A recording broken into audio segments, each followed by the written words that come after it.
Prekomjerna tjelesna težina poprimila je oblik globalne epidemije, zbog čega je Svjetska zdravstvena organizacija 2006. proglasila godinom prevencije prekomjerne težine.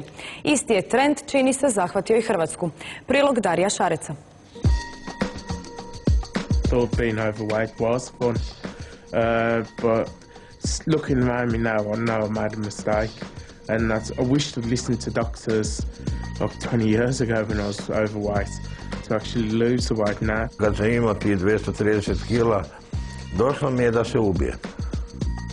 Jer kad čovjek ostane sam i ovako razmišljaš, čemu ti sad služiš, kome, šta? Ako me razumijete. Jer plus i toga nepokretan, ne smiješ ti se radit, jest ne smiješ, pa čemu da živiš?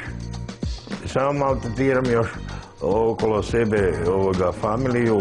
Polovica Hrvatske je predebela. Oko 2 milijuna Hrvata ima viška kilograma i ta se brojka stalno povećava. S prekomjernom težinom bori se oko 40% pučanstva, a s pretilošću njih čak 23%. Prema raspoloživim podacima Hrvatske liječničke komore, muškarci su većinom deblji od žena.